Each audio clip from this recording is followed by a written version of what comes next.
16º encontro, às terças-feiras, das 8 às 9h30, onde infectologistas, principalmente aqui de São Paulo, pessoas ligadas à Sociedade Paulista de Infectologia, têm trazido temas tanto de Covid, que é a nossa situação de pandemia, como também temas correlacionados. Já discutimos alguns pontos em relação às complicações da Covid, as infecções secundárias, a infecção pelo HIV posteriormente, tivemos 3 reuniões. Então, na medida do possível, a gente vai estar mantendo essas terças-feiras, que foi uma experiência muito, muito interessante, muito salutar, da gente ter um momento aí de encontrar os amigos, discutir temas de grande importância. Hoje, particularmente, é um momento para todos nós, tenho certeza que para o Esper, para a Thaís, de muita emoção, de estarmos juntos aqui com o Dr. Mendonça, uma pessoa que foi muito importante para todos nós. Aprendemos muito com ele, continuamos aprendendo. É uma pessoa muito querida de todos nós. Então, realmente, é um prazer enorme estarmos aqui. Então, vou passar a palavra para a Thaís, fazer a apresentação, e, a partir daí, iniciaremos a nossa discussão. Muito obrigado, Dr. Mendonça, pela sua presença. Bom, boa noite a todos. Para mim também é um prazer imenso poder estar compartilhando essa webconferência com vocês. Como o Edu falou, o Dr. Mendonça é um professor aí de todos nós, um exemplo para todos nós infectologistas, todos que convivemos com ele, temos o prazer de hoje poder ouvi-lo. Então, vou apresentar o Dr. Mendonça. O Dr. Mendonça é médico infectologista, tem doutorado pela Universidade Estadual de Campinas, é ex-diretor do Serviço de Infectologia do Hospital do Servidor Público Estadual de São Paulo e também ex-presidente da Sociedade Brasileira de Medicina Tropical e ex-presidente da Sociedade Brasileira de Infectologia. E ele vai falar hoje para a gente um assunto muito importante de vacinas para a Covid, onde estamos. É um prazer, Dr. Mendonça. Olá, boa noite a todos. Enorme satisfação estar presente com vocês. A satisfação hoje é aumentada, particularmente por conviver nesta programação científica da Sociedade Paulista de Infectologia com os colegas Thaís, Eduardo e Esper. Muito prazer de estar presente com vocês nesta sessão. A indagação que me foi feita para discutir e rever com vocês está aí neste primeiro diapositivo. Onde estamos em relação às vacinas para Covid? Eu vou rapidamente recordar com vocês que se trata de um vírus RNA, que tem 4 proteínas estruturais, e o principal destaque entre elas é para a proteína Spike, letra S, que forma um halo ao redor do vírion completo. Esta proteína e este spike tem 2 componentes, S1 e S2, e é exatamente no componente S1 que está localizada o ponto de conexão com o receptor da célula humana, denominado de RBD, do inglês Receptor Binding Domain. Uma vez feita esta ligação, o vírus penetra e se interioriza na célula que vai ser infectada e tudo segue na infecção natural. Vamos destacar que esse spike, esse S, como também o seu componente S1 e também o RBD, acabaram sendo as escolhas racionais para serem os componentes antigênicos na formulação das vacinas. Uma vez infectado o indivíduo pelo SARS-CoV-2, há uma resposta imune, células B e células T, não cabe hoje analisar isso com detalhes, mas apenas para resumir que, ao final, espera-se que resulte a formação de anticorpos específicos, também uma memória imunológica de células B, uma resposta de células T em destaque para as células citotóxicas e também uma memória dependente disto. Esse mecanismo imunológico intrincado que aparece em resposta ao SARS-CoV-2 interessa porque a vacina terá, obviamente, que compartilhar, se não toda, pelo menos boa parte desta resposta pretensamente protetora. Uma indagação interessante de iniciar a nossa discussão diz respeito à resposta imune que ocorrerá quando o indivíduo venha ter a infecção pelo SARS-CoV-2, ou seja, a história natural. E a mesma coisa se aplica à vacina. Como ocorrerá esta resposta? O que sabemos na atualidade é que toda a história não está contada. Estamos aprendendo e é possível indagar tanto a história natural pelo SARS-CoV-2 quanto a vacina produzirão uma proteção que será parcial ou total, e uma vez presente a proteção, ela terá uma duração meses ou anos. São indagações que estão sendo esclarecidas progressivamente nos momentos atuais. De qualquer maneira, a resposta imune humoral através dos seus anticorpos tem relevância nos anticorpos classificados como neutralizantes.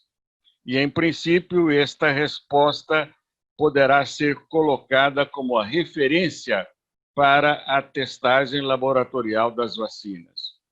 Cabe mencionar rapidamente que, quando pesquisamos anticorpos de classe IgG, IgM ou IgA, método imunoenzimático ELISA ou quimiluminescência CLIA, esses anticorpos ainda não mereceram uma definição completa da sua correlação com os anticorpos neutralizantes e qual o papel dos mesmos na proteção definitiva a esse vírus.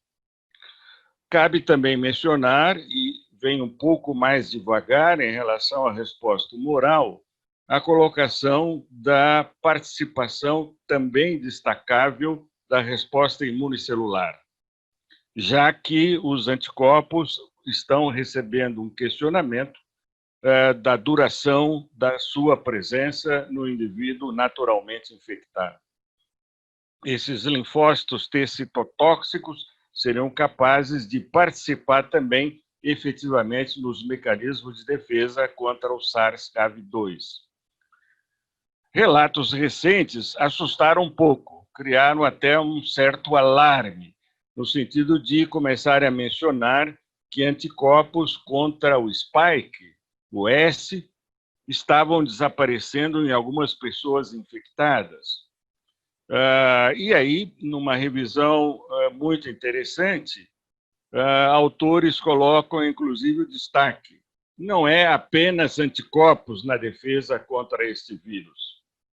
No mecanismo humoral de defesa contra esses vírus, vem se percebendo uma aparente correlação com a intensidade da infecção, leve para grave, e a frequência e o teor de anticorpos que também vão desaparecendo com maior ou menor velocidade. Então, o que se questiona é a ausência de anticorpos que presentes não são mais identificáveis, ou mesmo que nem apareceram em alguns pacientes, não necessariamente significa ausência de memória imunológica. E aí se coloca a interação da imunidade celular com a imunidade humoral nos mecanismos de defesa. Em relação aos anticorpos, como eu disse, o grande destaque são os anticorpos neutralizantes, uma vez que eles vão se fixar no spike, no S, e evitar que haja a penetração e interiorização do vírus dentro da célula humana. Eu coloquei ao lado esquerdo um questionamento com alguma evidência reforçada, inclusive recentemente, de uma possível correlação entre a resposta humoral de anticorpos contra o receptor binding domain e sua correlação com os anticorpos neutralizantes, pretensamente os verdadeiramente protetores. A pesquisa dos anticorpos neutralizantes passa por métodos clássicos, que precisam ou do vírus vivo ou de um pseudovírus, exigindo, numa inoutra situação, a presença de laboratórios de grau de segurança nível 2 ou nível 3, o que complica a realização desses testes. Mas também vem agora sendo descritos testes de neutralização mais simplificados, execuíveis em laboratórios mais simples e que funcionariam de alguma forma como um marcador surrogate em relação aos verdadeiros anticorpos neutralizantes. Assim, quer na infecção natural, quer na atuação das vacinas que vamos rever, do lado moral, importante destacar a presença de anticorpos neutralizantes, seja qual seja o mecanismo pelo qual estão sendo buscados, e do lado celular, com destaque principal para os linfócitos T citotóxicos, que podem ser pesquisados in vitro, por exemplo, por mecanismo de liberação de interferon gama, técnica ELISpot, para citar uma situação. Quero mencionar que os protocolos de fase 3 têm como desfecho primário a parte clínica, portanto, adoece ou não adoece, evita ou não evita a infecção pelo SARS-CoV-2. A parte laboratorial, seja humoral ou celular, vai paralela nesse tipo de investigação, e o que a gente espera é que evolutivamente se possa ter um estabelecimento de qual é vamos dizer, o indicativo de proteção deduzido a partir dos números que possam ser obtidos pelos anticorpos neutralizantes ou pela avaliação da imunidade celular. Esperemos que isso caminhe nessa direção para que possamos ter informações in vitro que possam ser indicadoras da presença ou não da proteção do indivíduo. A testagem das vacinas vem caminhando muito rápida, como seria esperado e é urgente mesmo. A Organização Mundial da Saúde já registra cerca de 200 projetos em andamento no mundo todo. Então, janeiro deste ano, caracterizado o genoma do SARS-CoV-2, em março apareceram os primeiros testes de segurança em humanos e, atualmente, vários trials já estão em andamento com fase 3 em relação a várias vacinas. Evidente que para esse número enorme de projetos, muitos deles vão dar resultados nulos ou pouco esclarecedores. Mas todos nós temos a expectativa otimista de que pelo menos parte deles, ao final, venham dar resposta do sistema imune que possa, correlacionando com a proteção clínica, dar o resultado pretendido do agente vacinal. Só de passagem, quero mencionar a questão da imunidade de rebanho. Debates e debates a respeito, seja essa imunidade de rebanho vinculada à história natural do SARS-CoV-2, seja, esperamos em breve, também vinculada a uma larga utilização das vacinas, para que possamos ter, ao final, um resultado que possa proteger os suscetíveis, mesmo que não tenham sido expostos ao vírus e nem tenham sido vacinados. Números absolutamente voláteis, eu diria, em relação a qual a percentagem significante dos que devem estar imunes. Não vamos entrar em detalhes, apenas lembrar que a vacina, se houver tempo, deverá atuar também corroborando o desenvolvimento desta imunidade coletiva. Não quero entrar diretamente nas vacinas sem mencionar uma palavrinha sobre eventos adversos das vacinas, os eventos locais sempre esperados, os eventos sistêmicos, mesmo que de pequena monta, também com uma certa frequência estarão presentes, mas eu destaco nesse diapositivo uma discussão vinculada a um enhancement provocado pela vacina quando o indivíduo vem a ser exposto ao vírus natural. Não é? Dependendo de uma resposta TH1 ou TH2, direcionada mais para TH2, a problemática poderá entrar em pauta. Em verdade, nós conhecemos isso da dengue. Agora, na atualidade, isso está sendo claramente discutido com a pretensa vacina para o vírus sincicial respiratório, e alguma coisa experimental já foi mostrada nessa direção quando no desenvolvimento das vacinas para o MERS-CoV, não é o CoV da síndrome respiratória do Oriente Médio.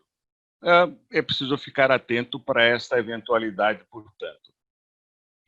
Quais são as plataformas principais para o desenvolvimento das vacinas do SARS-CoV-2 da Covid-19? Existem plataformas que usam o vírus inteiro, preferencialmente inativado, eu diria pelo menos no momento. Vamos deixar de lado vírus atenuados. Existem também vacinas que usam como plataformas proteínas subunitárias, às vezes complexas, como nos VLP, Viral-like Particle. De qualquer maneira, essas duas opções correspondem a plataformas usuais de uso rotineiro já há muito tempo e básicas para a produção de muitas vacinas que estão em plena atualidade sendo usadas no mundo inteiro. Vamos complementar com mais duas outras plataformas. Aquelas que utilizam um vetor viral para transportar a vacina, portanto, são vacinas veiculadas por um vetor viral, e, basicamente, mais modernas, então, as vacinas genéticas, que vão usar genes RNA ou DNA, DNA por transcrição do RNA viral, e que vão ser e estão sendo desenvolvidas. Estes procedimentos mais recentes são classificados como plataformas inovadoras e, eventualmente, até experimentais e em desenvolvimento ainda. Vasculhando as 2 centenas de projetos vacinais disponíveis, é possível identificar que 10 projetos já alcançaram fase 3. São os mesmos reconhecidos, seja pela Organização Mundial da Saúde no seu catálogo de vacinas, seja pelo acompanhamento muito cuidadoso que um tracker do New York Times corre paralelo também. Vírus inteiros na versão inativada, 3 alcançaram fase 3. Proteínas subunitárias, um protocolo chegou à fase 3, está em andamento, o mais recente, o mais novo deles. Nas vacinas veiculadas por vetor viral, 4 protocolos já alcançaram fase 3. E, finalmente, entre as vacinas genéticas, 2 protocolos já estão em fase 3. Portanto, de 10 projetos que estão em andamento por fase 3, na verdade, eu diria até que há uma disputa, um racing, para ver quem chega primeiro, e provavelmente um ou mais que um, ou alguns chegarão juntos ou muito próximos uns dos outros aos seus resultados mais definitivos.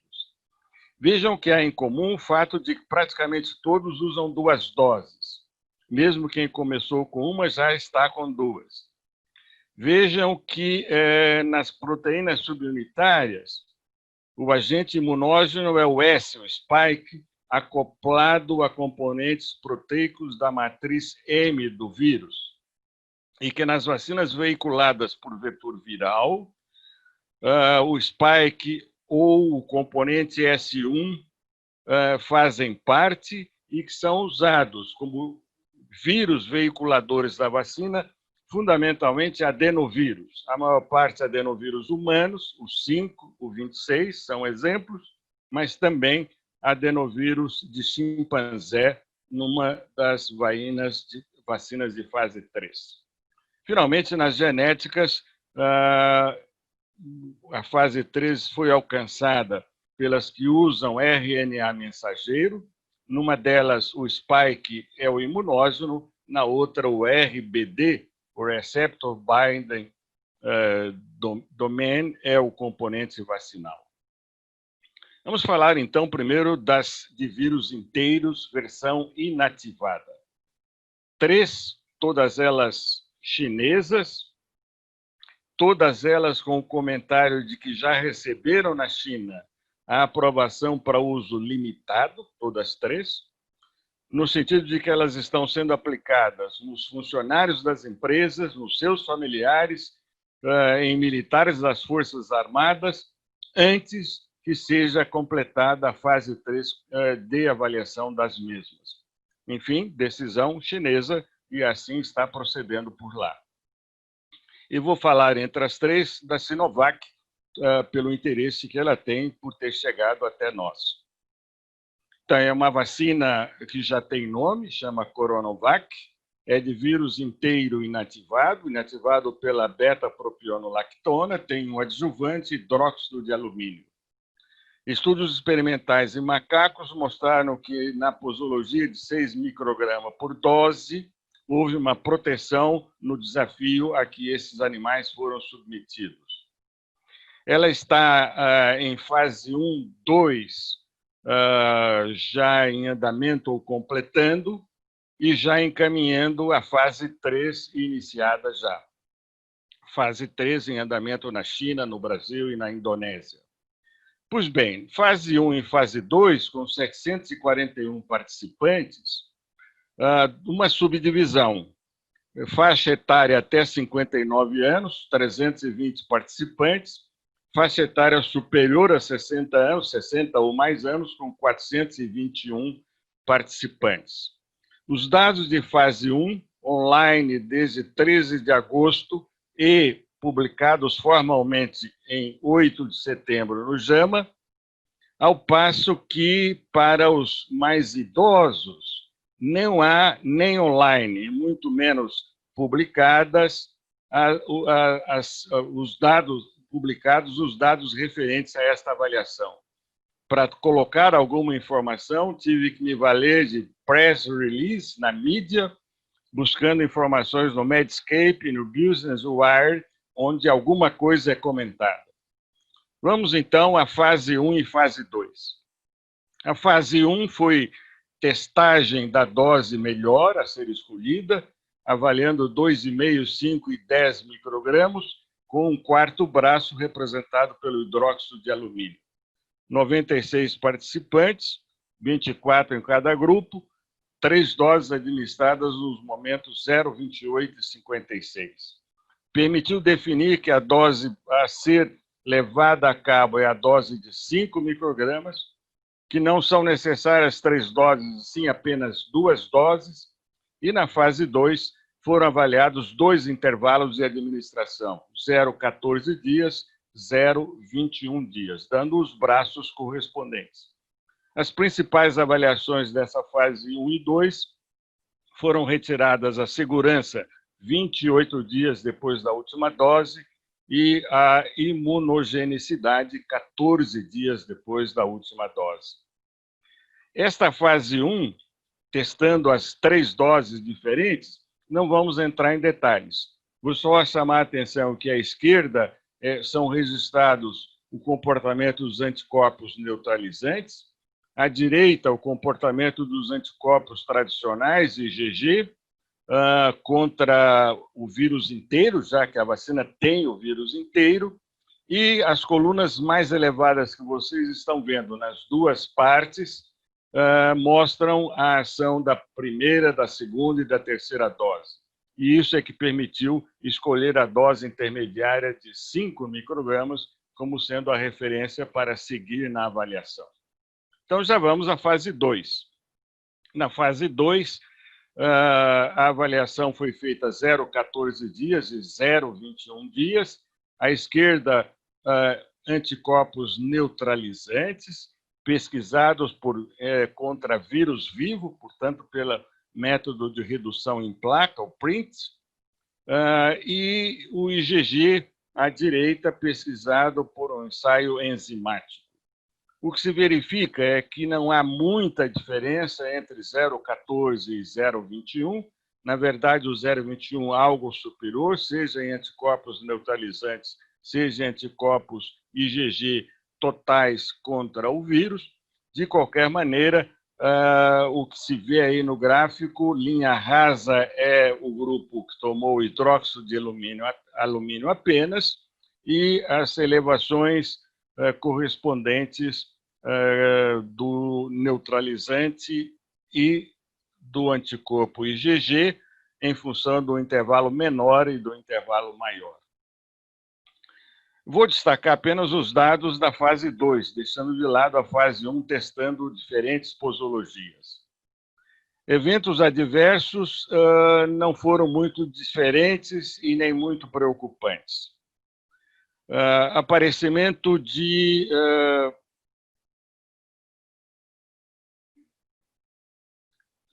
anticorpos neutralizantes, intervalo de 0,14-121 e intervalo de 0,21-247 em média.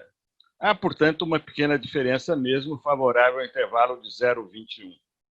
O significado dado a esses resultados ao final é de que se demonstrou que as reações adversas não são muito importantes, que esta vacina demonstrou imunogenicidade, mas que são necessários, obviamente, avaliação de fase 3 para identificar com segurança a eficácia e a segurança desta vacina. Os mais idosos, acima de 60 ou mais anos, como disse, as informações estão na mídia, divulgadas pelo fabricante, mas nada oficial cientificamente. 421 participantes, como já mencionei, 2 doses, intervalo 0,28 dias, avaliando as 3 posologias e decidindo pela intermediária também, com taxas de soroconversão equiparáveis e com taxas médias geométricas de anticorpos quase iguais, um pouquinho inferior nos idosos, com 42,2, média geométrica, comparada com os até 59 anos, um pouquinho mais elevado, de 44,1. Dizem os fabricantes que vão publicar. Nós estamos aguardando, numa revista confiável cientificamente, a publicação final desses resultados. De qualquer maneira, esta vacina entrou em fase 3. E um dos locais da sua realização é no Brasil, nesse protocolo de profissionais da saúde. 2 doses, intervalo de 2 semanas. Número alto de profissionais envolvidos, incluindo até 59 anos, também um grupo maior de 60 anos, todos trabalhando em centros especializados que lidam com o SARS-CoV-2, o segmento de 1 ano, a informação já preliminar, como está no protocolo registrado, de que, ocorrendo os primeiros 150 casos comprovados de Covid, será dada a oportunidade a investigadores independentes de avaliar se já é possível uma definição de eficácia para esse produto vacinal. Então, o desfecho secundário também está presente numa amostra dos indivíduos, com avaliação humoral e celular, vários centros participantes, São Paulo se espalhando, o compromisso de transferência de tecnologia, Butantan. Vamos ver como isso está já do meio para o fim do andamento desse protocolo. Muito recentemente, o próprio fabricante Sinovac menciona que vai iniciar, deve estar iniciando no momento, um protocolo de investigação para mais de 500 crianças, faixa etária de 3 a 17 anos, esse protocolo plenamente desenvolvido apenas na China. Importante isso, não é? Nem todos os protocolos estão considerando a possibilidade de adolescentes e crianças menores serem alvo da avaliação e de eventual vacinação no futuro. Já as vacinas de proteínas subunitárias, uma delas apenas chegou à fase 3, americana, uma experiência de um laboratório que não tem nenhum produto vacinal até hoje aprovado, portanto, meio inédito na produção de vacinas, mas o protocolo está andando com esta nova VAX. Eu não vou abordá-lo nesta revisão de hoje. Vamos, então, para as vacinas veiculadas por vetor viral. São 4, como já mencionei anteriormente. Uma delas, Oxford AstraZeneca, Anglo-Sueca, começou com uma dose, agora são 2 doses, usa como vacina o Spike, não é? E o vírus veiculador da vacina é um adenovírus de chimpanzé. A outra delas, chinesa, da CanSino Bio, com uma dose. Não consegui descobrir qual é a vacina que está presente. Nos relatos disponíveis não há menção. E usa um adenovírus humano, o AD5. Esta é chinesa. A terceira delas é americana, da Johnson Johnson Janssen, 2 doses. S1 é o componente vacinal e usa um adenovírus humano, AD26. E, finalmente, a russa Gamaleya, com 2 doses. A vacina é o Spike, o S, e trabalha com 2 vírus veiculadores. Para a primeira aplicação, adenovírus humano 26, e na segunda aplicação, outro adenovírus humano, número 5. Eu fiz questão de destacar uma diferença que esse tracker do New York Times dá entre as chinesas, que estão aprovadas para uma liberação limitada, e como eles entendem a aprovação dada para essa vacina russa. Ao invés de usar o termo limitada, usam uso precoce para esta vacina. Na verdade, não é tão inédita esta plataforma de vacina. Eu fiz questão de colocar uma pequena nota que aparece aí na base esquerda, dizendo que a vacina para Ebola usa esta plataforma. No caso, o veículo viral usado é o vírus da estomatite vesicular, e é uma vacina aprovada pelo FDA, portanto. Como é que isto funcionaria? São 2 tipos de vetores virais que podem ser utilizados. Vetores virais replicativos, que podem se replicar quando a vacina é inoculada em seres humanos, mas são veículos virais que têm patogenicidade reduzida ou nula. Ou podem ser vetores virais não replicativos, no sentido de que, embora vivo, este vetor viral teve delatado genes que impedem a sua replicação na célula humana. Quero chamar a atenção, porque isso já vem de longa data, nós vivemos essa situação quando se ensaiou, tempos atrás, uma vacina para o HIV, contendo um veículo viral adenoviral, a possibilidade de que, injetada a vacina e já tendo o indivíduo experimentado esse adenovírus no passado, ele responda secundariamente ao adenovírus e, como consequência, possa isso manifestar alguma interferência, sim ou não, de maior ou menor significado em relação ao produto vacinal para o SARS-CoV-2. Vou abordar a AstraZeneca Oxford, que usa como vacina o S do Spike, que usa como veiculador um adenovírus o chimpanzé, não replicativo, porque ele foi deletado no seu poder de replicação, e esta vacina vem caminhando de fase 1, 2 combinada para fase 2, 3 combinadas e, finalmente, fase 3. Fase 1, 2, toda ela realizada na Inglaterra, fase 2, 3, Inglaterra e Índia, e a fase 3 atual em andamento, Brasil, África do Sul e Estados Unidos. Alguns dados da fase 1, 2.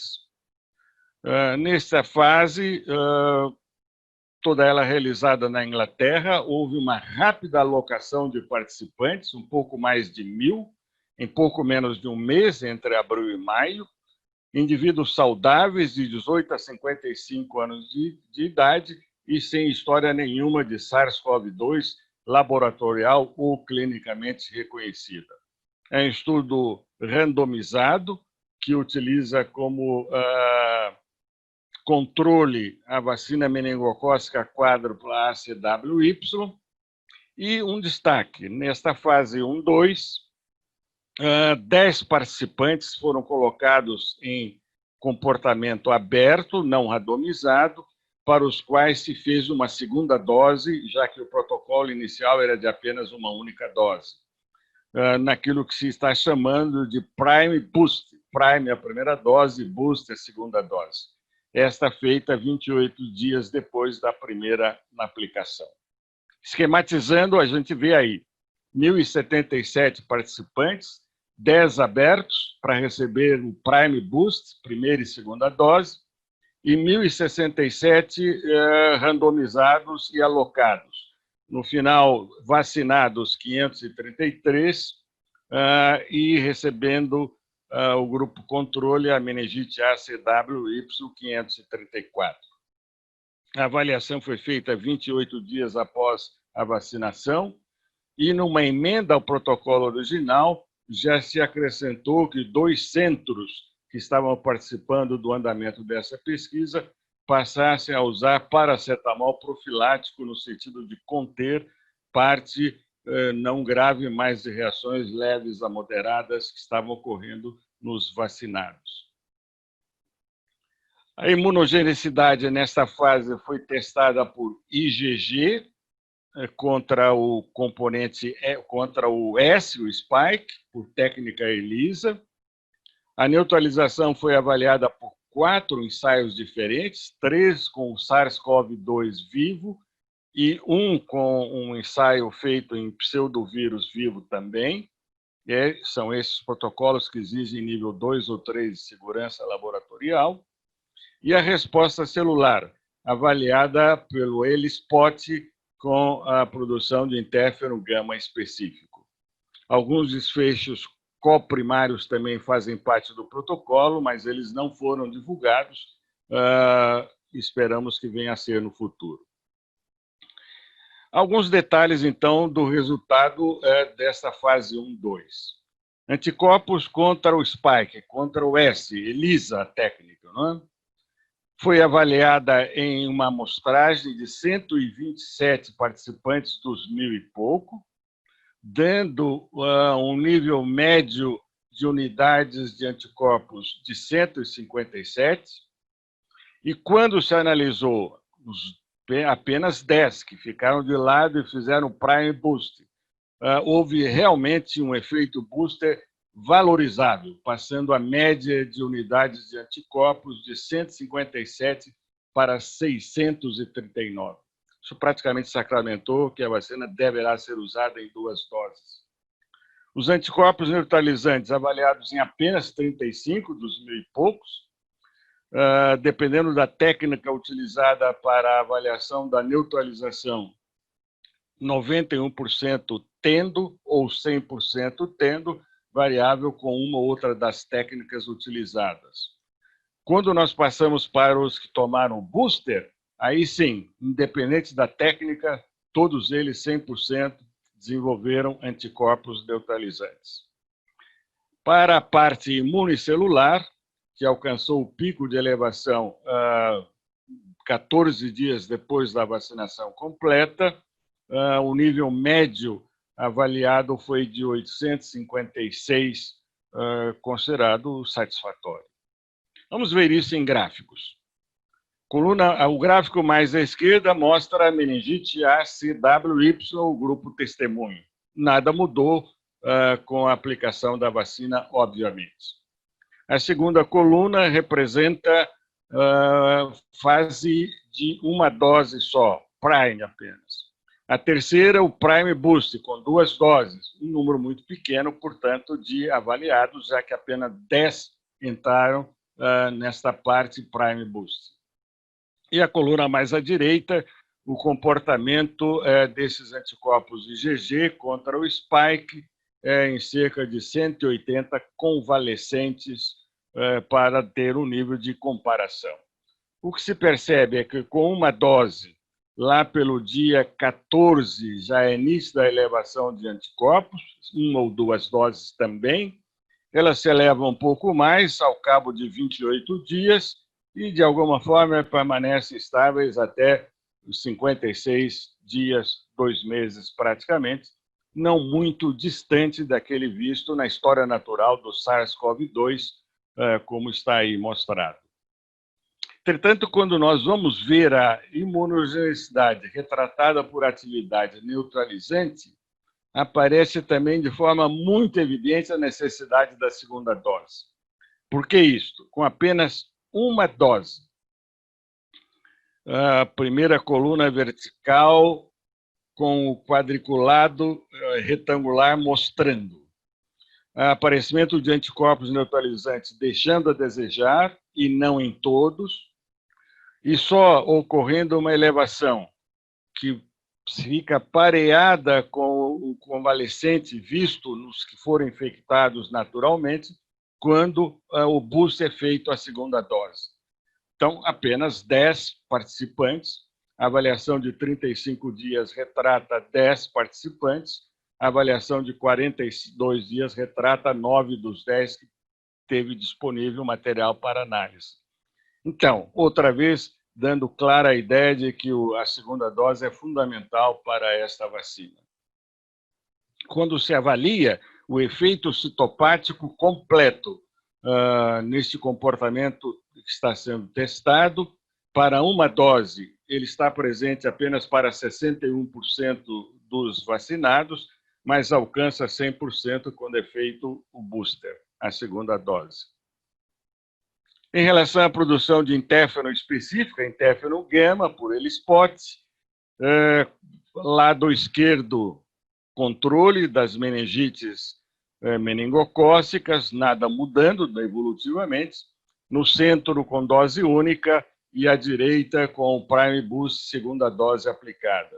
O que se percebe é que rapidamente aparece a produção de interferon gama, alcança o máximo 2 semanas, 14 dias, uma pequena queda a partir daí, mas se sustenta pelo menos até 2 meses.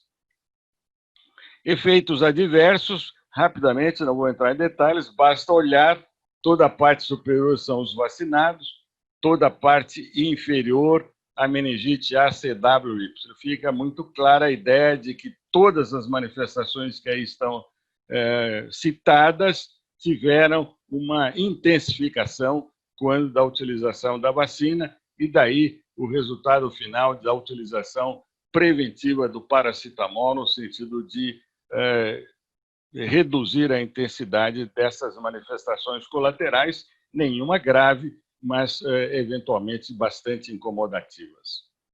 Ao final, reações sistêmicas, dor, sensação febril, calafrios, mialgias, cefaleia, indisposição, todas elas com P significativo, e redução parcial com a utilização profilática do paracetamol, sem registro de eventos adversos graves. Conclui os pesquisadores, então, que isto, no sentido de proteção, deverá aguardar fase 3 de investigação, mas que a vacina está com o booster homólogo, segunda dose, qualificada para adentrar uma fase 3 potencialmente mais produtiva. A fase 2-3, que é Inglaterra e Índia, não tem dados publicados ainda. Mas eu fiz questão de colocar aí o roteiro do protocolo de investigação, esta fase 2-3 está em andamento, ler o texto registrado, seja nos Estados Unidos, seja no órgão competente na Inglaterra. É um quebra-cabeça, são 8 grupos, e eu não vou detalhar isso, apenas para registrar que nesses 8 grupos tem idosos, inclusive acima de 70 anos, e, destacadamente, tem crianças também, entre 5 e 12 anos de idade, fazendo parte de um dos grupos de investigação. Com uma curiosidade muito interessante, mencionar que, além da tradição de resposta humoral e imunocelular, em amostragem dos participantes, também tem a pretensão de avaliar a imunidade de mucosa, novidade em protocolos de investigação de vacinas, e também tem a novidade de avaliar a eliminação do vírus nas fezes, em suave retal, 7 dias depois da utilização da vacina.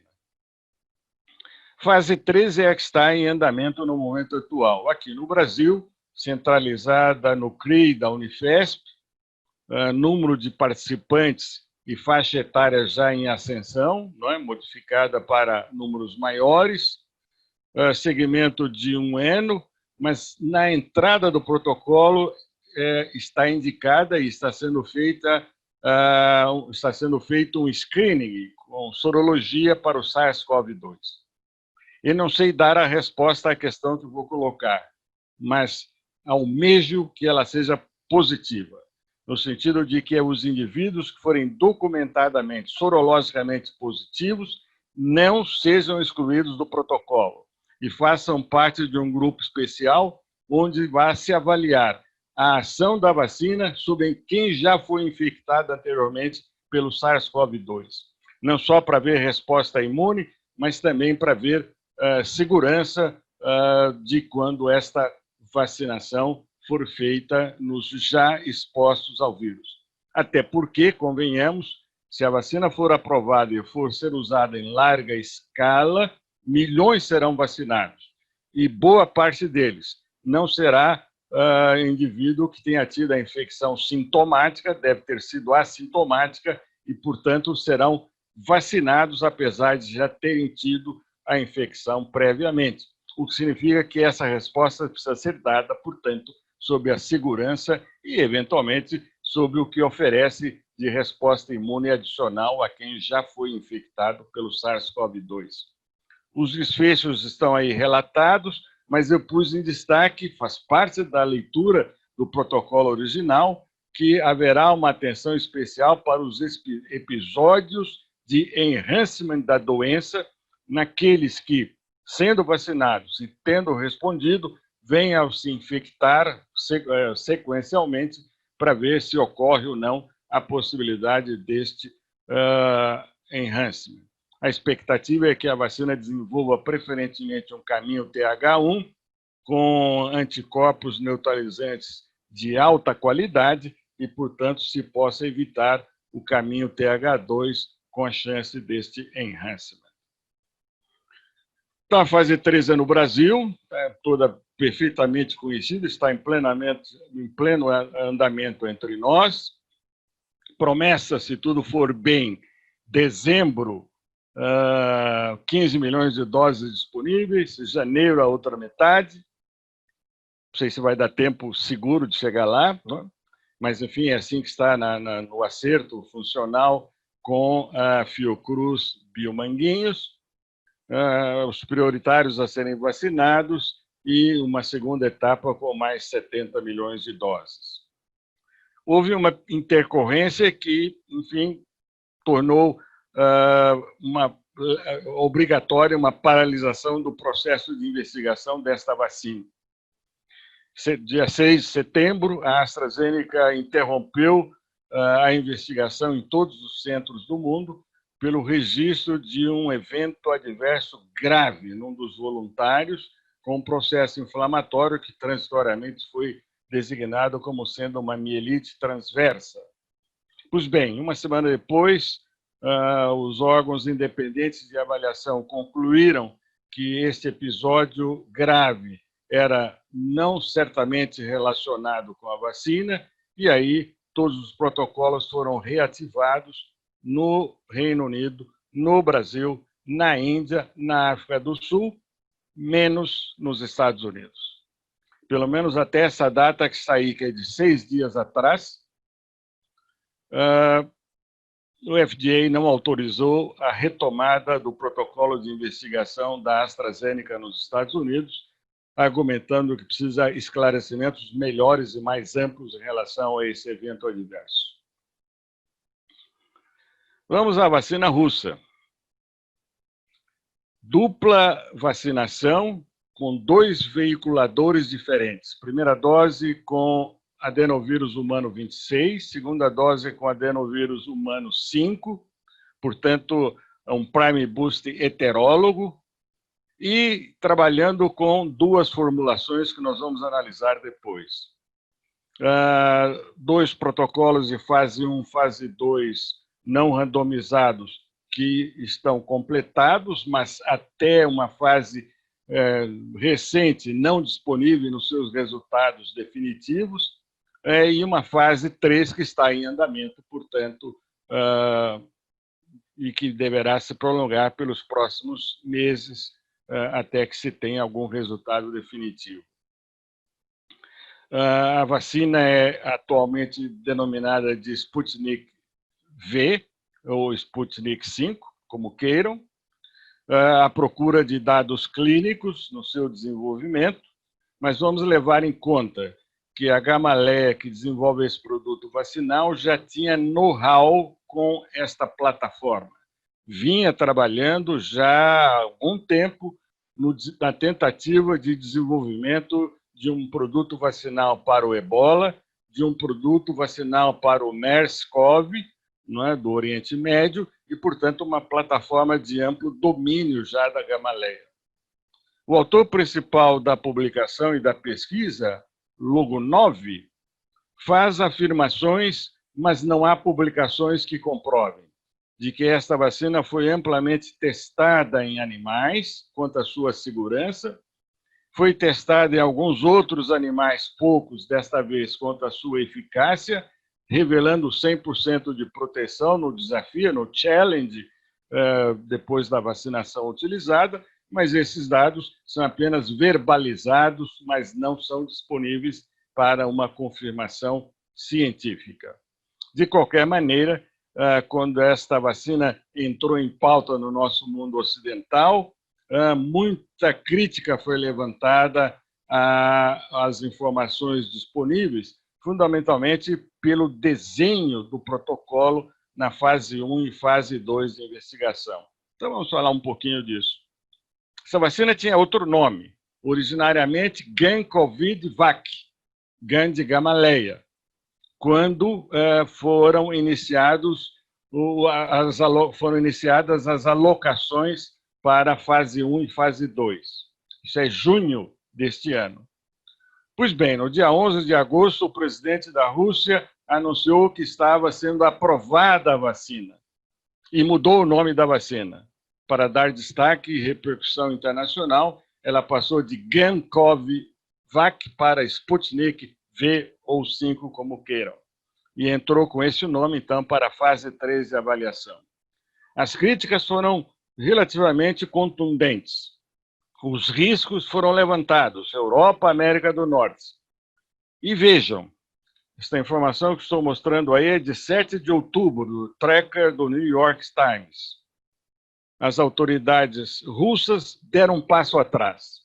O produto deixou de ser aprovado e ganhou a classificação de certificado de registro condicional. Não é mais aprovado, certificado de registro condicional.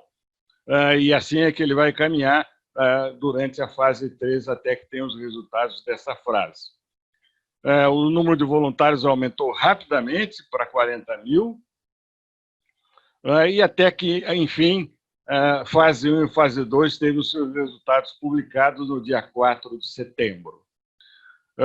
O produtor está em acertos em países adicionais da Federação Rússia, e nesse acerto o Brasil, o México e a Índia estão participando para eventual participação.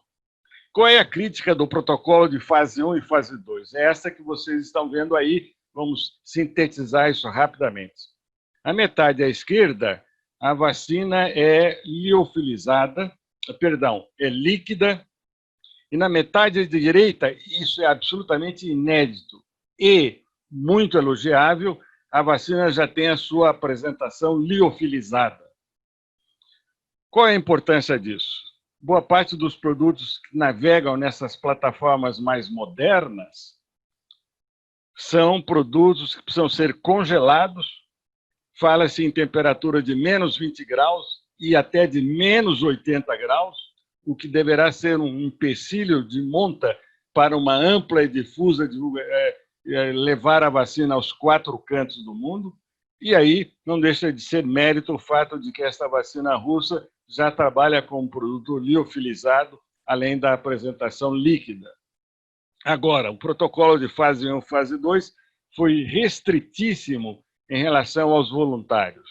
Do lado esquerdo, estamos vendo aqueles que tomaram apenas a primeira dose, com o adenovírus 26. E, na sequência, 9 e 9 para cada um. E, na sequência, 20 que tomaram as 2 doses, o 26 e o 5, 21 dias depois. A mesma coisa se repete igual em relação ao produto liofilizado. E o que a gente vê?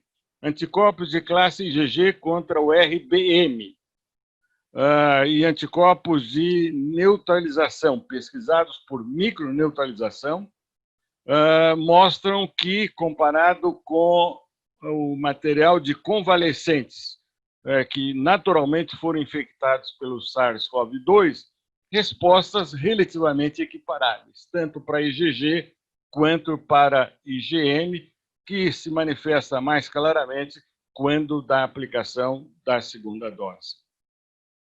A mesma coisa pode se aplicar à resposta imunicelular. À esquerda, a liberação de interferon gama para o produto líquido e para o produto liofilizado, e à direita, a mesma coisa, proliferação de linfócitos CD8, tanto para o produto líquido como o liofilizado. São equivalentes. O produto liofilizado não perdeu comparativamente ao produto líquido e, portanto, o mérito que destacava para ter um produto de mais fácil transporte e ser espalhado pelo mundo todo. Conclui os pesquisadores desse protocolo de fase 1, fase 2, que a vacina foi bem tolerada, tanto em fase 1 quanto fase 2, que houve documentação de resposta imune, tanto a partir de anticorpos IgG quanto de anticorpos neutralizantes, e que a resposta imunicelular também pôde ser reconhecida por esse produto vacinal. E dão como implicações de que há necessidade de que se faça um protocolo de fase 3, evidentemente, para ter uma avaliação mais definitiva da segurança e da imunogenicidade desse produto. Das vacinas que usam plataforma genética, 2 estão em fase 3, uma alemã-americana da BioNTech Pfizer e outra estritamente americana da Moderna, desenvolvendo um projeto do próprio Instituto Nacional de Saúde americano. 2 doses para ambas, todas trabalhando com RNA mensageiro, S-Spike na BioNTech Pfizer, RBD na Moderna, vinculada ao Instituto Nacional de Saúde americano. Essas vacinas genéticas, de certa forma, eu diria, são revolucionárias, porque elas trabalham com a inserção em células humanas de material genético do vírus, seja material genético oriundo do RNA ou do DNA viral obtido por transcrição. Estão sendo utilizados o Spike-S e o RBD, como já mencionei antes. E a inoculação desses produtos vacinais no indivíduo humano faz com que as suas células passem a produzir cópias da proteína vacinal que está sendo inoculada. Se trata de RNA mensageiro, quem vai fazer todo esse processo de cópias é o ribossoma das células. Se trata de um produto DNA, então, nesse caso, é a DNA polimerase, RNA polimerase da célula infectada que irá fazer as cópias pretendidas. O gráfico dá a ideia da revolução que está sendo cientificamente introduzida com essa plataforma de fabricação. À esquerda, nós temos o RNA mensageiro, que é sintetizado. Isso é uma novidade. Então, não é um produto biológico para esta vacina, é um produto sintético que é envolvido por uma camada lipídica e que é apresentado sob a forma de nanopartículas. Como é um mRNA, a célula infectada por translação no seu ribossoma vai produzir cópias e cópias em larga escala do produto vacinal e daí, então, a expectativa de um potente estímulo de resposta imune. E é isso que está sendo testado nesta fase de avaliação deste produto. Protocolo, portanto, de fase 1 e fase 2 foi um protocolo placebo controlado. Testou-se 3 posologias, 10, 30 e 100 microgramas, em 2 doses, com 0,21 dias. Participaram 45 adultos saudáveis até 55 anos.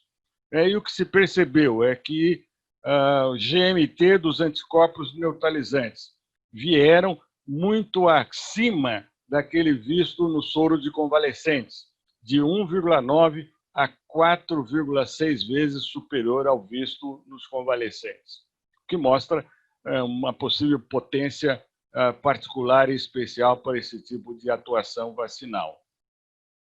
Os anticorpos IgG, não é, contra o RBD, também se mostraram em níveis elevados. Em relação aos efeitos adversos e reações sistêmicas, eles foram dose dependentes, mais intensos e significativos com 100 microgramas, e essa possibilidade, então, foi abandonada durante o andamento do desenvolvimento do projeto, recomendando, ao final, a dose de 30 microgramas como a dose padrão. Então, agora estamos em fase 2-3, na expectativa de vir a ser o estudo pivotal de aprovação desse produto, usando 30 microgramas com 2 doses na vacinação completa. Em setembro, uma emenda desse protocolo expandiu o número de participantes para 44 mil, com a finalidade de incluir também novas populações que habitualmente não fazem parte dos protocolos mais tradicionais.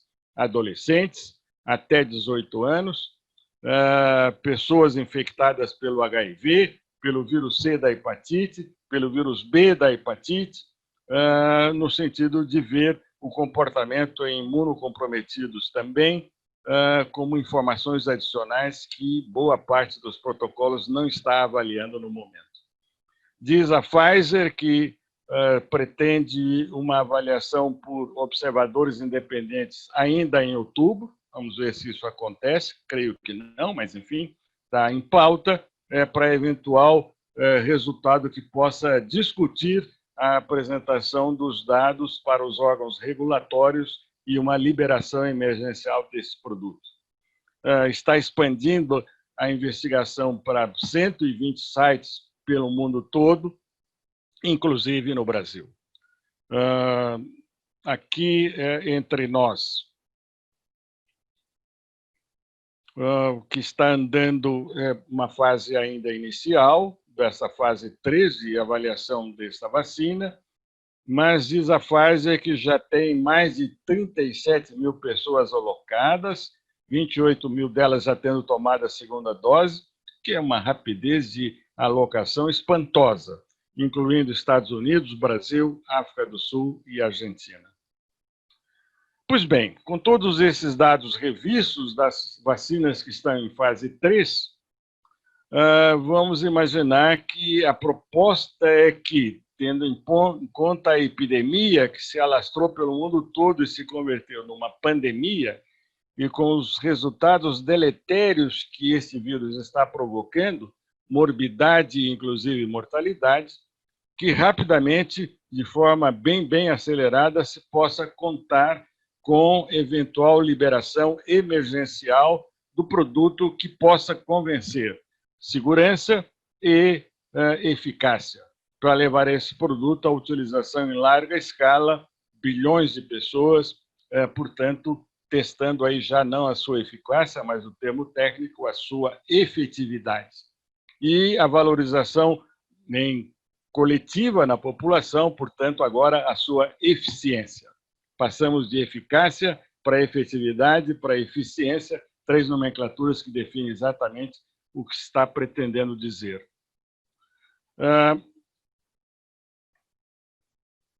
Vamos ver o que sucede com esses produtos que estão nessa disputa para ver quem chega primeiro.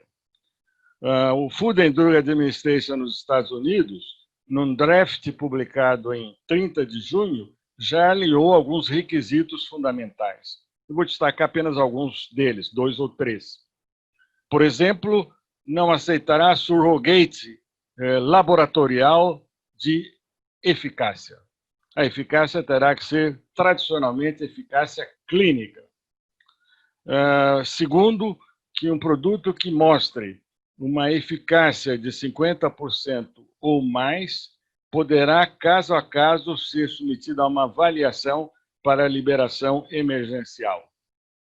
Terceiro, que há necessidade de que inclua informações complementares participando de estudos randomizados versus placebo, que incluam também indivíduos que tenham comorbidades, para que se saiba, na vacinação em larga escala na população, o que pode suceder e esperar ou não de segurança e efetividade em relação a esses indivíduos com comorbidades.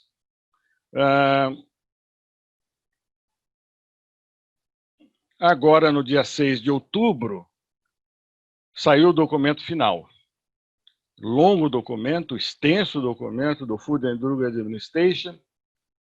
A interpretação cabível é que quer se eximir de qualquer risco de que possa interpretar uma liberação que não seja científica e sim politicamente atuando no FDA. Então, o documento é rigoroso, inclusive, não é?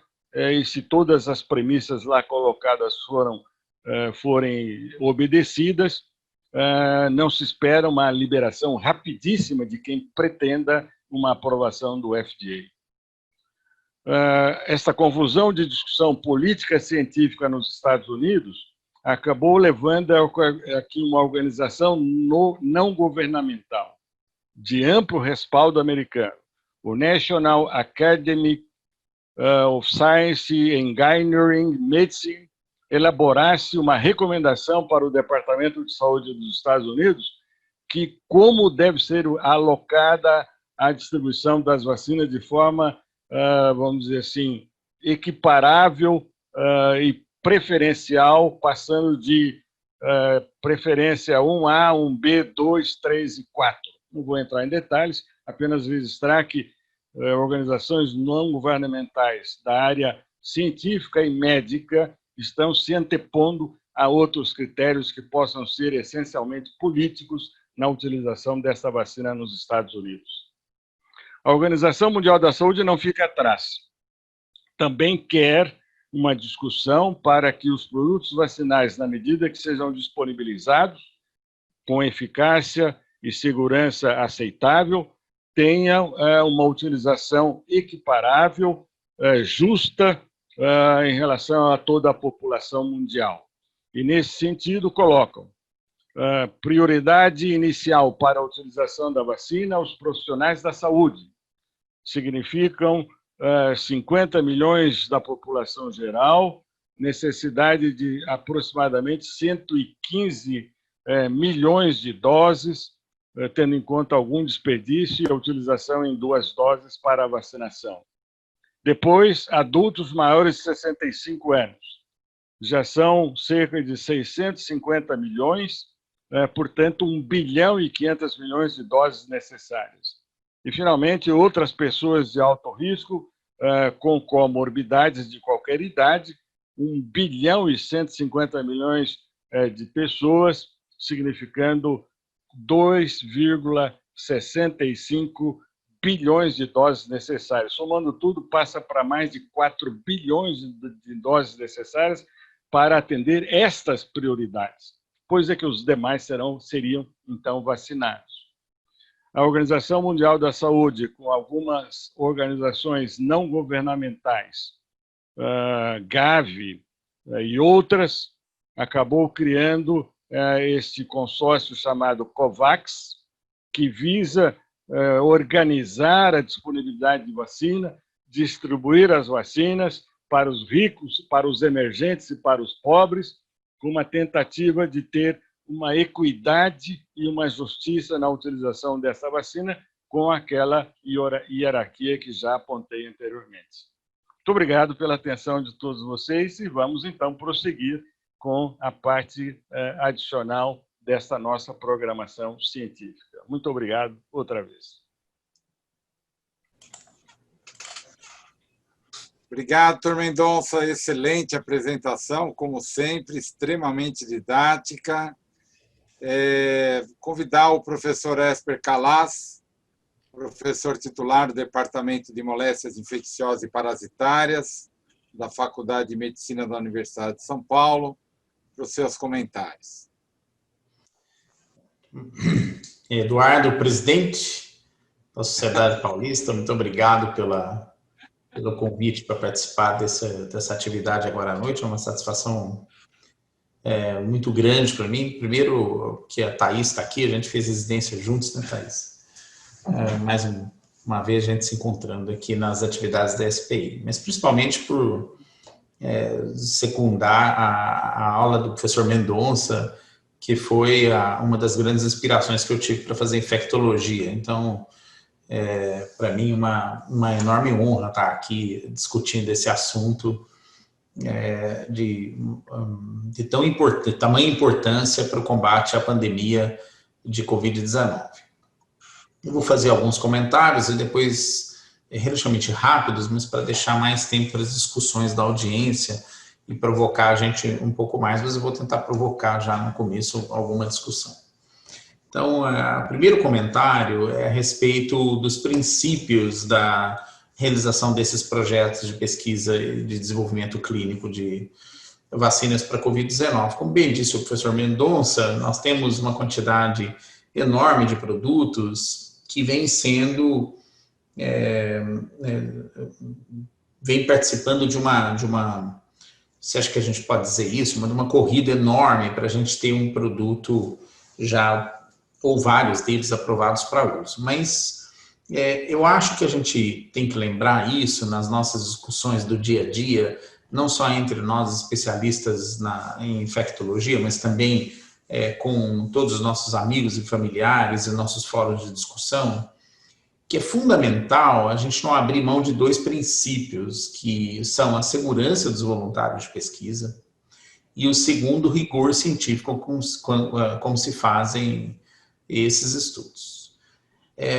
Nós não podemos abrir mão desses dois princípios. E por que eu estou insistindo nisso antes de comentar os aspectos específicos da vacina? A gente está vendo essa discussão ser frequentemente contaminada por uma série de interesses, de vários econômicos e políticos, e isso pode colocar sob risco uma conquista de décadas e décadas da importância das vacinas em saúde pública. E a gente vê isso de maneira muito recorrente. Você olha isso nos Estados Unidos, por exemplo, menos da metade da população americana se diz predisposta a tomar uma vacina contra a Covid-19.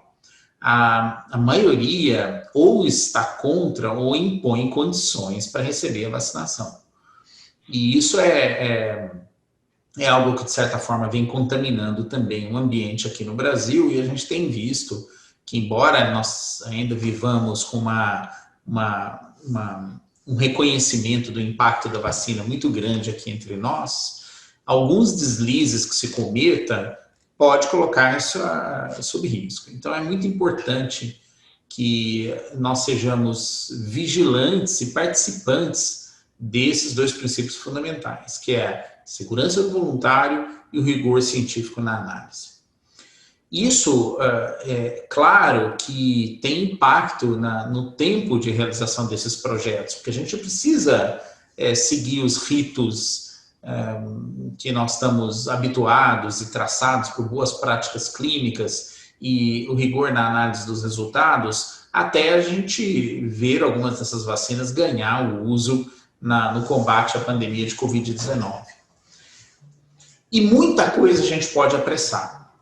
Tirando esses dois princípios, a gente pode apressar processo regulatório, a gente pode apressar número de centros participantes, alocação de voluntários, análise de resultados, diminuição do processo burocrático, e é uma enorme oportunidade para o país e vários outros países também fazer essa revisão que tem sido feita. Eu acho que nós temos que aproveitar esse momento e tirar nossas diferenças com a Conep, a Anvisa, que tem, diga-se de passagem, colaborado bastante nos processos regulatórios para a celeridade dos projetos.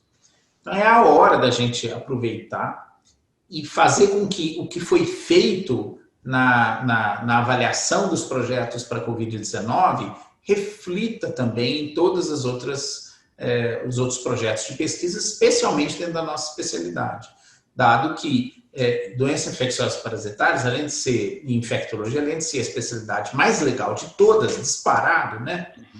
Ela tem sempre o potencial de causar um mal súbito para a humanidade, e é o que nós estamos vendo aqui com a Covid-19. Então, isso acho que é um ponto fundamental que a gente tem que levar sempre em consideração. Especificamente em relação aos projetos de vacinas contra a Covid-19, eu queria salientar o seguinte, que apesar da gente suspeitar fortemente que anticorpos neutralizantes, quer seja aqueles que se ligam a RBD, ou a Spike, ou a outros componentes do envelope viral, sejam suspeitos de ser os marcadores de proteção, nós ainda não sabemos com certeza qual é o marcador de proteção. Qual é o nosso anti-HPS da hepatite B para a Covid-19? Isso facilitaria enormemente a situação, porque apesar do FDA e vários outros órgãos terem colocado que o fundamental é você demonstrar a eficácia de desfecho clínico, que é desenvolvimento de Covid-19, definir melhor qual é o marcador de proteção pode facilitar enormemente. Pode facilitar muito a fase posterior de desenvolvimento. Quer dizer, a gente vai precisar ficar fazendo estudos fase 3 em 2020, 2021, 2022 para mostrar se uma vacina ou um novo candidato vai ser eficaz?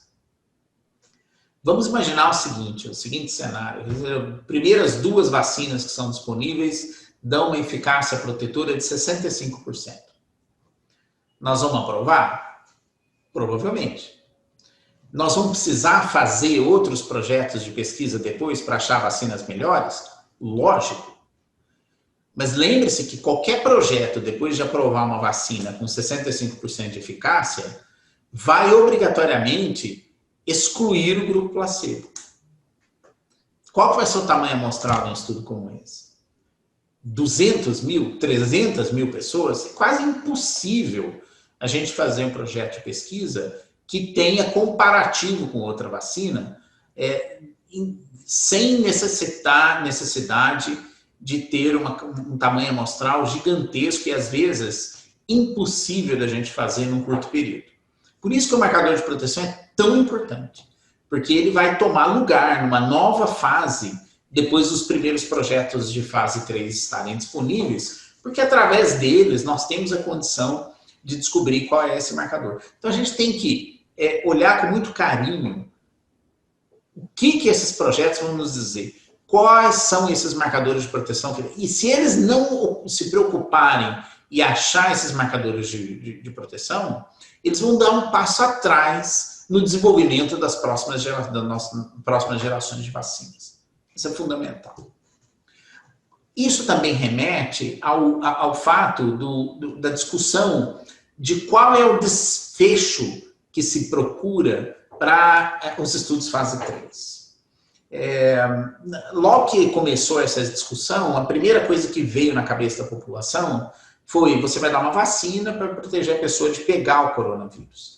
Mas veja que talvez esse seja somente um dos 3 objetivos principais da utilização de uma vacina. O primeiro deles seria uma vacina esterilizante, que não permitiria o vírus se multiplicar. O segundo deles, que é o que está sendo traçado nos estudos fase 3 até agora, é o desenvolvimento de doença clínica compatível com o Covid-19. Ou seja, isolamento de material genético viral ou equivalente, mais sintomas clínicos. Então, é isso que é o desfecho principal dos 3 projetos. Agora, o que é o fundamental no fim dessa análise é você evitar a doença grave. Porque, veja bem, mesmo que eu não consiga evitar o desenvolvimento, por exemplo, do nariz escorrendo, ou se não, uma garganta pegando, ou uma tosse discreta, se eu conseguir evitar a pessoa de ir para a UTI, atingiu o objetivo da minha vacina. Porque aí eu posso trazer a Covid-19 de uma doença com potencial extremamente agressivo para um resfriado comum, como são os outros 4 coronavírus. Aí a pergunta é, por que nós não fazemos estudos com esse objetivo? Porque o tamanho amostral teria que ser muito maior. Então a gente não teria como, por exemplo, fazer se a gente fizesse uma projeção de evitar pessoas irem para a UTI com Covid-19, talvez os tamanhos amostrais iam bater na casa dos 300 mil, 400 mil voluntários, e isso inviabilizaria. Então, esse é um problema que nós vamos ter pela frente, porque as análises de gravidade vão ser todas pós-hoc. E se forem pós-hoc, elas vão ser sujeitas a críticas. Às vezes, com 3, 4, 5 casos, 10 casos, vão querer tirar enormes conclusões e a gente vai ter que ter uma vigilância muito grande a respeito disso. A outra consideração também que eu queria fazer, e essa é uma provocação para uma discussão, eu fico com a impressão inicial de que vacinar crianças para a Covid-19 é uma má ideia. E eu vou tentar explicar por quê. Nós temos uma distribuição de mortalidade da Covid-19 muito dependente da idade.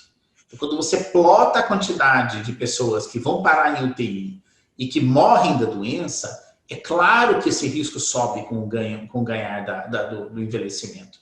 Ou seja, você chega a ter um risco elevado para cada década de vida que vai subindo, a contar, partir mais ou menos de 40, 50 anos de idade.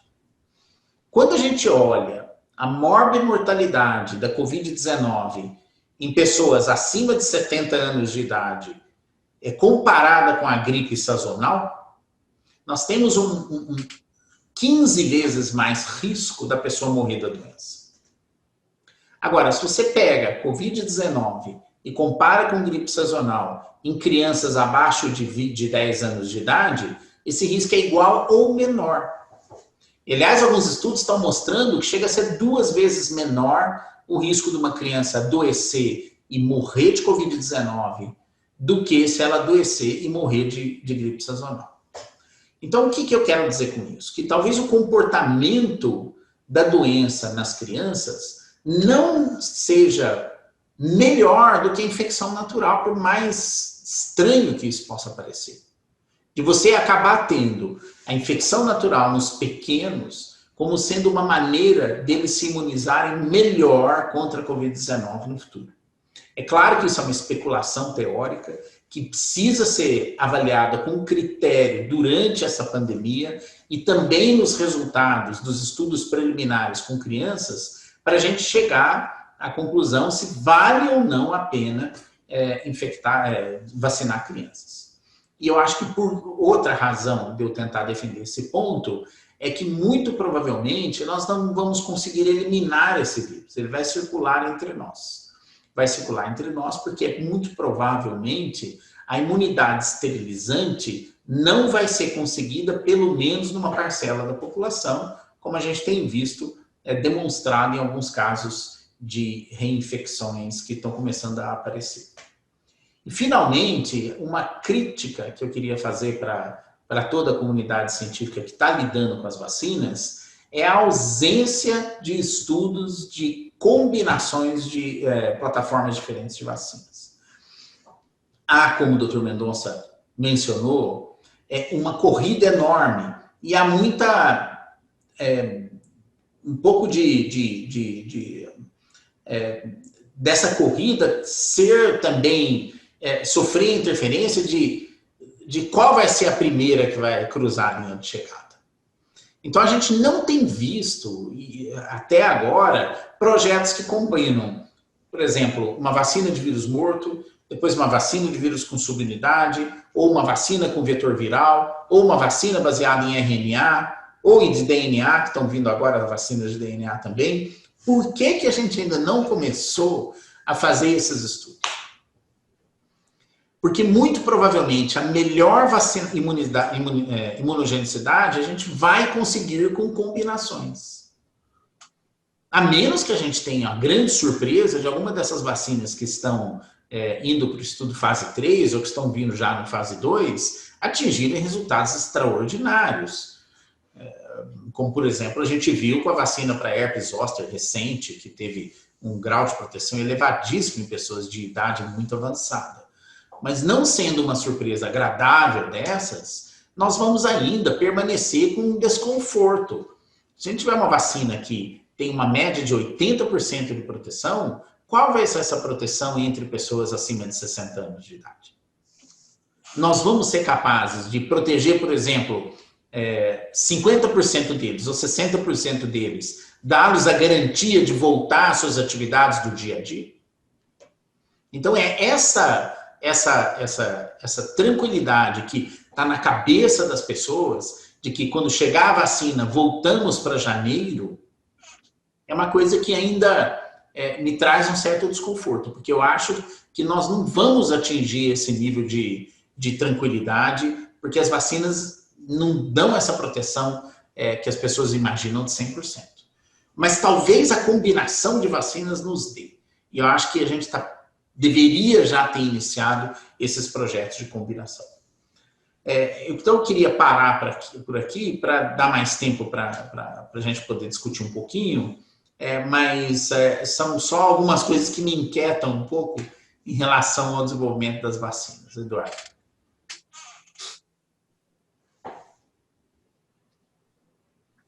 Thaís, você quer pegar algumas perguntas aí do pessoal? Você quer... Sim. Algumas perguntas aqui para vocês comentarem. Perguntaram se nesses estudos de vacina já existe pelo menos quanto tempo os anticorpos ficaram protetores, se já existe essa menção. E também perguntaram, Esper, já que você falou das crianças, se não seria interessante vacinar as crianças, porque elas seriam vetores de transmissão para os adultos e para os idosos. E eu, particularmente, queria fazer uma pergunta para vocês. Eu já sei a opinião do Dr. Mendonça, mas eu queria saber a sua, Esper. Vacinar, suponha que a gente tenha uma vacina que dê anticorpos protetores e tenha uma eficácia. Vocês acham que a gente deve vacinar quem já teve Covid, pensando numa reinfecção, já que a reinfecção é tão rara? E se isso não teria o preço da gente ter, por vacinar quem já teve Covid, de ter uma reação adversa grave? O que vocês acham?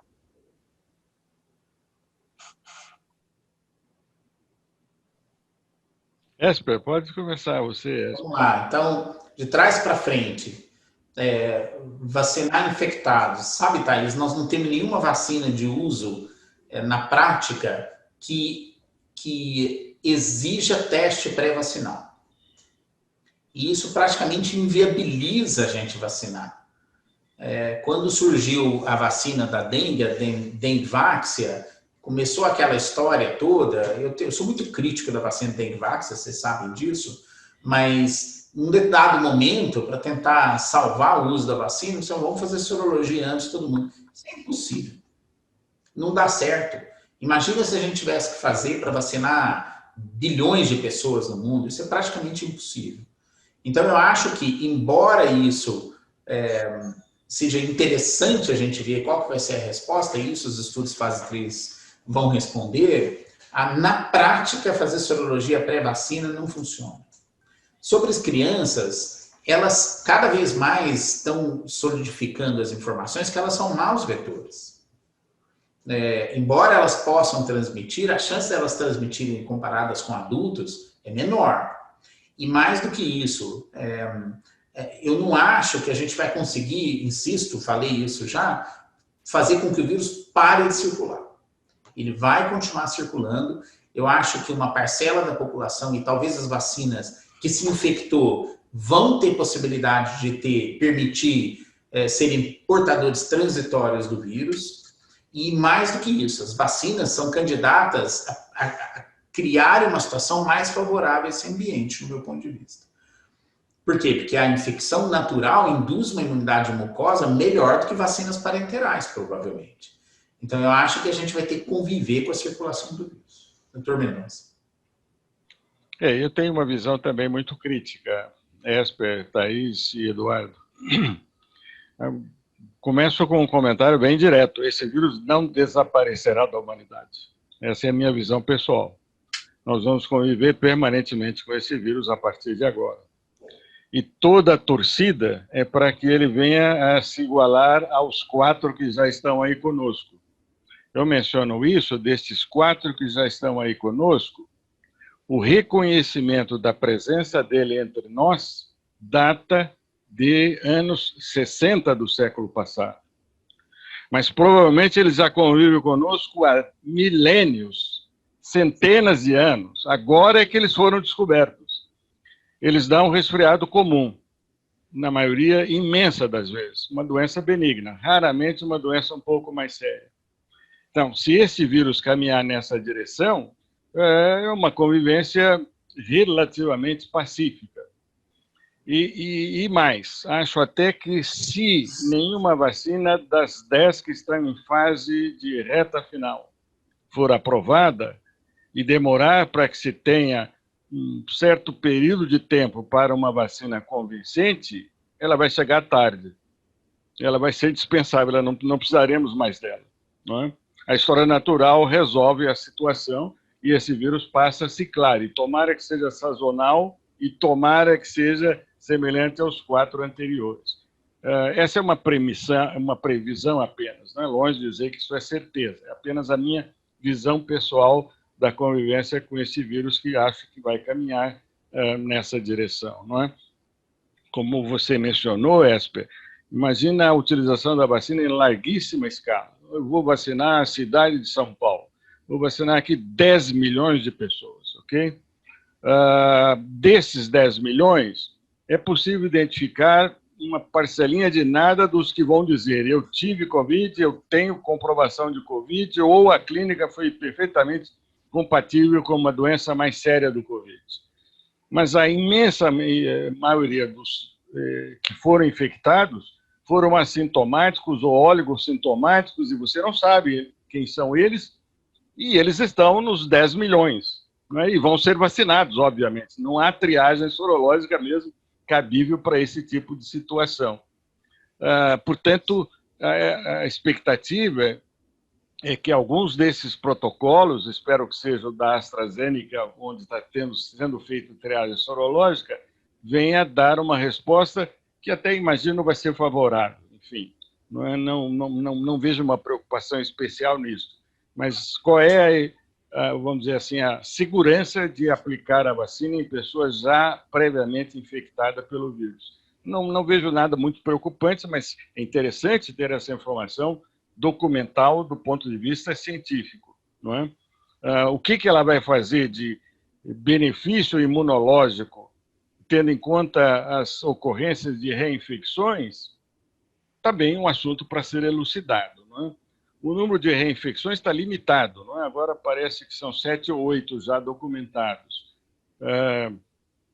E o que me chamou a atenção nessas reinfecções, o que é curioso, quando se vê o mapa de todos os 7 que já estão documentados, 4 deles, o segundo episódio foi mais sério que o primeiro. Não diria mais sério, foi mais intenso que o primeiro. E apenas 3 foi igual ou mais suave que o anterior. Que é curioso. Vou pôr isso apenas como uma curiosidade, não é? Para ver como isso caminha. Eu acho que talvez, doutor Mendonça, é que a gente tem olhos para esses casos no começo, né? Ou seja, eles que vão saltar a nossa vista, são esses sintomáticos que apresentam clínica mais exuberante. É difícil concluir, né? Ainda muito cedo, que todos eles têm essa tendência do segundo episódio ser mais intenso que o primeiro. Muito provavelmente os episódios assintomáticos ou óleo-sintomáticos estão passando desapercebidos, né? Até porque, não é, a documentação segura de que é reinfecção não é simples. Ela demanda uma sofisticação que não está na prática. E não irá na prática nunca aparecer como rotina. Então, não é fácil. Então, possivelmente, reinfecções em série podem estar acontecendo e totalmente desapercebidas. Tem uma pergunta aqui do Renato Kifuri, está mandando um beijo para todos, e está perguntando se vocês acham que as vacinas chegam antes da imunidade de rebanho e se vocês acham que nós vacinaremos somente grupos de risco no período pós-pandêmico. Eu vou acrescentar um detalhezinho até para ouvir o Esper depois. E o que está acontecendo em Manaus? Os colegas lá já estão defendendo que dá imunidade de rebanho por lá, Esper? Comente isso. Lá está começando a aumentar outra vez o número de casos, como também em vários países europeus. Então, deixa eu só falar uma coisa rápida sobre essa dita segunda onda. Eu acredito que quando você olha a onda da doença, acho que pode ser melhor refletida no número de óbitos do que no número de casos do negócio. Porque quando a gente olha o número de hospitalizações, o número de casos das segundas ondas, onde apareceram na Europa e agora em Manaus, fica ao redor de 1/10 do que aconteceu na primeira, né? Então, eu acho que, muito possivelmente, a primeira onda deve ter sido 10 vezes maior e a gente não viu. Ou seja, ele deve ter... Os testes eram restritos, a gente fazia muito mais em gente que era sintomática, hospitalizada. Mas se a gente tivesse a capacidade ou a sobrecarga do sistema não fosse tão grande, talvez a gente teria visto muito mais casos. Então, a gente vai ter essas ondas até a coisa acomodar, mas isso pode demorar um certo tempo. O preço a se pagar é muito alto por isso. Então, a imunidade de rebanho é uma coisa que muita gente traduz isso com tranquilidade, mas não é. Imunidade de rebanho é uma situação de equilíbrio, mas quando as mortes ainda continuam a acontecer, os casos continuam a acontecer. E basta olhar o que acontece com sarampo, mesmo com uma doença tão transmissível assim, se a gente não tivesse vacinas, milhões de crianças iam morrer todos os anos, não é? Não é a imunidade de rebanho que vai resolver esse problema, mesmo uma doença muito mais transmissível que a Covid-19. Deixa eu comentar em adição um pequeno detalhe. Em algumas regiões da segunda onda, essa relativa maior benignidade está sendo correlacionada com mudança da faixa etária. E, portanto, como consequência, mortalidade menor mesmo, a faixa etária mais baixa. Bom, pessoal, já são 15 para as 10, já até passamos um pouquinho aí do nosso tempo. Super prazeroso estar aqui, doutor Mendonça, com o senhor, com o Esper, Thaís, amigos aí que a gente convive no dia a dia das discussões. Então, é um prazer muito grande e agradecer de coração aí o seu tempo de estar aqui com a gente. E, mais uma vez, nos deixando muito felizes aí com sua exposição extremamente didática, que é uma característica aí das aulas do senhor, que foi tão importante para toda a nossa formação. Então, agradecer muito, doutor Mendonça, Esper, Thaís, querem falar algumas palavras finais? Tá, se deixar, a gente fica até às 11 horas aqui embaixo. Atendo papo de vacina de Covid. É verdade, não só de Covid, né? De infectologia. Doutor Mendonça, se o senhor quiser passar o olho depois, um monte de parabéns aqui no chat para o senhor, um monte de pessoas mandando milhões de saudações aqui para o senhor, todo mundo elogiando muito a sua palestra. Chegamos a 320 pessoas, né, Edu? Isso mesmo, isso mesmo. Então, o que eu queria comentar, e acho que é cabível nesse momento, Eduardo, Thaís e Esper, todos três passaram pelas minhas mãos lá atrás, não é? É dizer que a gente se sente orgulhoso e reconfortado quando daqueles que eventualmente tiveram vínculo com alguém que durante um certo período foi formador de infectologistas, perceba que uma parcela significativa deles ultrapassa o formador, não é? E isso é que enche de orgulho quem está lá atrás e abriu caminhos, não é? Então, quero registrar que pelo menos 3 destes muitos estão aqui presentes comigo hoje. Eduardo, Thaís e Esper me ultrapassaram e eu fico cheio de orgulho com isso. Muito obrigado a todos e boa noite. Boa noite. Continua nos inspirando, viu? Muita inspiração ainda, doutor Mendonça. A gente que agradece por toda a dedicação, e também a gente aprende não só infectologia, mas a gente aprende ética, responsabilidade, enfim, é um prazer enorme. Obrigado, gente. Obrigado, boa noite a todos que estiveram com a gente. Temos mais algumas programações, aí assim que a gente tiver a agenda, a gente vai passando para vocês. Lembrar que essa aula fica gravada, tá? A aula fica gravada no site da Sociedade Paulista de Infectologia, na aba Educação Continuada. Todos os 16 eventos que já aconteceram ficam lá disponíveis para que vocês possam divulgar entre os colegas que, porventura, não puderem estar presentes aqui nessa brilhante discussão. Muito obrigado aí a todos, obrigado Esper, Mendonça, Thaís, foi muito legal e prazeroso essa noite aí. Muito obrigado.